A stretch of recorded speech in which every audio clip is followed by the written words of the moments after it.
La table sur le mode de vie physiquement actif, c'est quoi?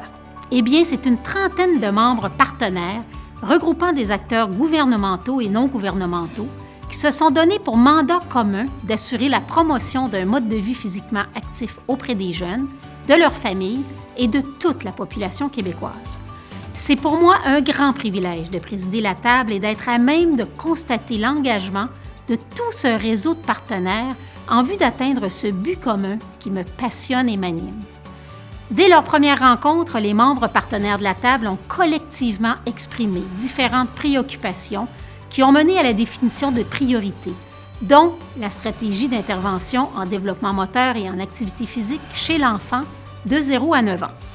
En effet, les spécialistes du développement de l'enfant reconnaissent l'importance de veiller très tôt au développement moteur et à la pratique régulière d'activités physiques diversifiées, deux éléments cruciaux au développement global de l'enfant et de sa réussite éducative. La période de 0 à 9 ans représente une période cruciale durant laquelle il importe d'offrir aux enfants des occasions fréquentes de vivre des expériences de réussite plaisante et diversifiées, tant sur le plan physique que moteur. Le développement moteur d'un enfant peut se faire en toute simplicité.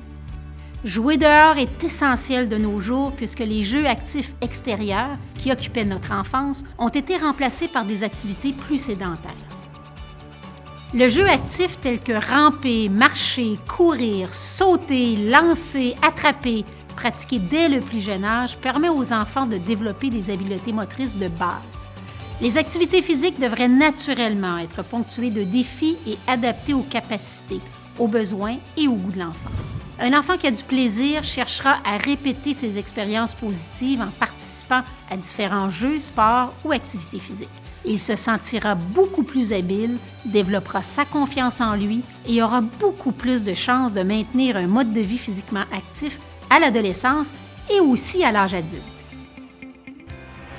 Bien que la majorité des gens croient que les tout-petits sont actifs, force est de constater qu'ils sont souvent confinés à des encadrements structurés, presque sursécurisés, ce qui favorise les comportements sédentaires plutôt que de répondre à leurs besoins innés et spontanés de bouger. Comme parents, vous avez le droit d'exiger que les intervenants gravitant autour de vos enfants soient conscients de leurs besoins de bouger quotidiennement. La qualité de l'encadrement est un déterminant important de l'expérience vécue.